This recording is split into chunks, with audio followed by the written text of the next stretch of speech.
قرآن و سنت میں اصول بتائے جاتے ہیں، پھر جب کوئی ایسی چیزیں جو ان اٹینڈڈ چھوڑی جاتی ہیں ان کو اہل علم جو ہیں کتاب و سنت کی روشنی میں سمجھ کے امت تک صحیح بات پہنچا دیتے ہیں۔ تو اصول تو اپنی جگہ طے ہیں۔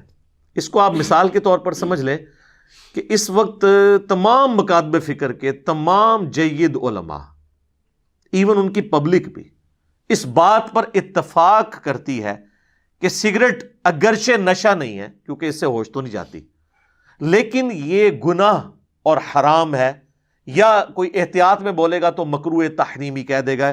وہ کہتے ہیں جی حرام کے لیے نص قطعی کتاب و سنت کی چاہیے ہوتی ہے، چونکہ ہم نے یہ ڈیڈکٹ کیا ہے لہٰذا ہم اسے مکروہ تحریمی، اور دوسرے معنوں میں وہ فقہ کی ٹرم میں حرام ہی ہوتا ہے۔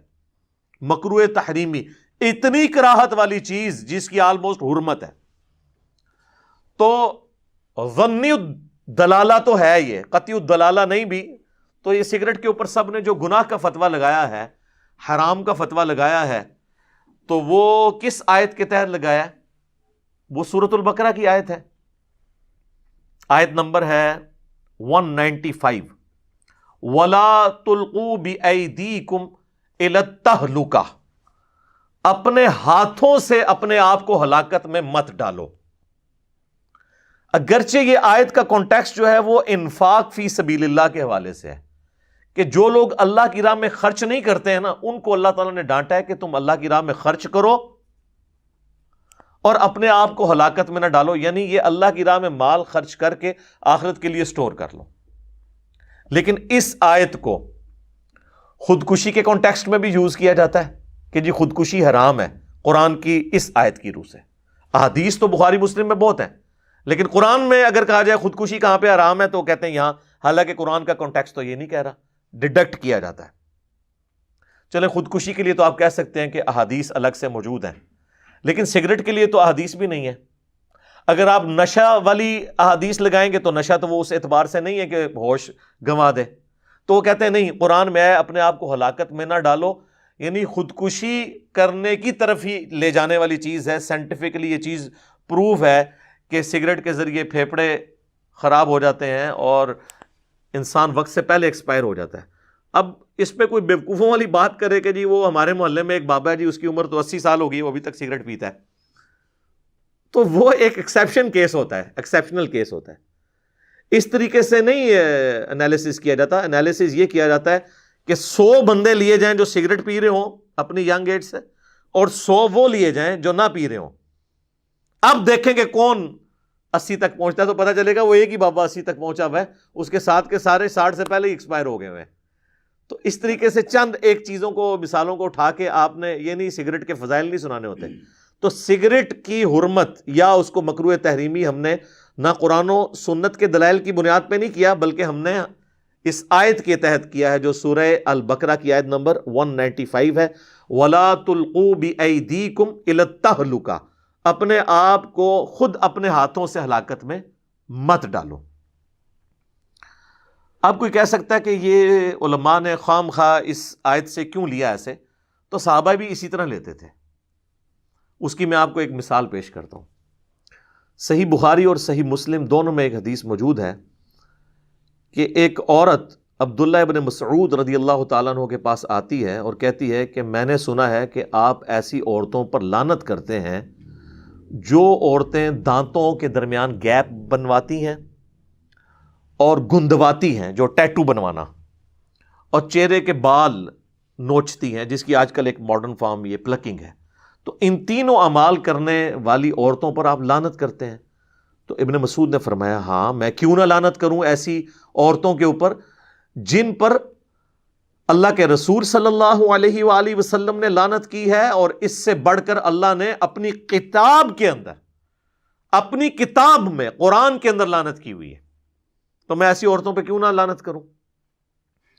تو وہ عورت کہتی ہے کہ حضرت میں نے پورا قرآن پڑھا ہے، مجھے تو قرآن میں ایسی کوئی آیت نظر نہیں آئی کہ جس میں اللہ تعالیٰ نے ٹیٹو بنوانے کو یا دانتوں میں گیپ بنوانے کو یا چہرے کے بال اکھاڑنے کو حرام کہا ہو۔ اچھا، وہ چہرے کے بال عورت اکھاڑ سکتی ہے، اس پہ اجماع ہے، جو مونچھیں یا داڑھی نکل ہے، کیونکہ وہ فطرت کے خلاف ہے۔ مرد کو اللہ نے دی ہے، عورت کو نہیں دی۔ یہ ان بالوں کی ہے کہ جو بال اللہ نے دیے ہیں عورت کو، اور وہ جان بوجھ کے اکھاڑ دیتی ہے۔ تو جناب وہ ایک صحابیہ ہی ایسی بات کر سکتی تھی، یا کوئی تابعی عورت ہوگی وہ؟ آج کل کی عورت تو اتنے وثوق سے نہیں کہہ سکتی کہ میں نے قرآن پڑھا ہوا ہے۔ یہاں پہ تو ہمارے بڑے بڑے علماء قرآن کو حدیث کہہ کے، حدیث کو قرآن کہہ کے بیان کر دیتے ہیں۔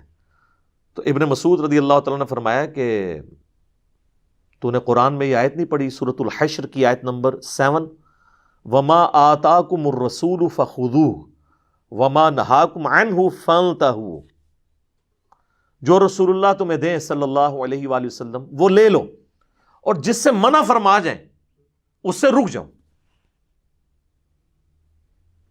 تو رسول اللہ ہی نے لعنت کی ہے ان کے اوپر۔ تو قرآن کے اندر جب یہ ہے کہ رسول اللہ کوئی چیز دیں تو یہ رسول اللہ نے ہمیں بات دی ہے۔ میں نے خود اللہ کے نبی صلی اللہ علیہ وآلہ وسلم سے ایسی عورتوں کے بارے میں لعنت کے الفاظ سنے تھے۔ اچھا، آپ قرآن کھول کے سورۃ الحشر کی آیت نمبر 7 پڑھیں گے تو آپ کو پتہ چلے گا یہ آیت مال غنیمت کے بارے میں ہے، کہ جو مال غنیمت میں سے حصہ رسول اللہ تمہیں دیتے ہیں صلی اللہ علیہ وآلہ وسلم وہ لے لو، اور جو کسی کو نہ دینا وہ برا نہ مانا کرے، کیونکہ اللہ کے نبی علیہ السلام کی آپ نے اتباع اختیار کرنی ہے۔ اس کا دور دور کوئی لینا دینا نہیں تھا پلکنگ کرنے کے ساتھ، یا دانتوں میں گیپ بنوانے کے ساتھ، یا ٹیٹو بنوانے کے ساتھ، لیکن ابن مسعود نے اس آیت کو جنرلائز کر دیا کہ یہ جنرل ہے آیت، قرآن میں اسپیسیفک تھی۔ اب اس عورت نے کہا کہ میں نے تو سنا ہے آپ کی بیوی بھی ایسا کرتی ہے، تو ابن مسعود نے کوئی برا نہیں مانا۔ انہوں نے کہا اندر جاؤ میرے گھر میں، دیکھ لو میری بیوی یہ کرتی ہے یا نہیں کرتی۔ تو وہ عورت اندر گئی تو واپسی پہ شرمندہ ہو کے باہر نکلی، انہوں نے کہا آپ کی بیوی تو یہ نہیں کرتی۔ یعنی صحابہ کے زمانے میں بھی صحابہ کی بیویوں کے بارے میں عجیب و غریب باتیں مشہور ہو جاتی تھی، یعنی پراپوگنڈا کتنی بری چیز ہے۔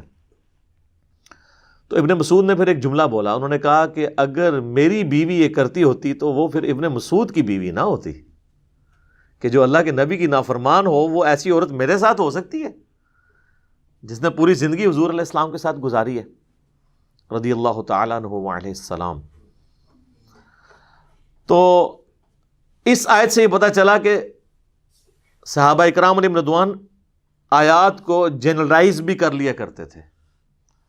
اسی کے تحت ہم نے سگریٹ کو اس کیٹیگری میں فال کیا ہے جو سورہ البقرہ کی آیت نمبر 195 ہے، وَلَا تُلْقُوا بِأَيْدِيكُمْ إِلَى التَّهْلُكَةِ۔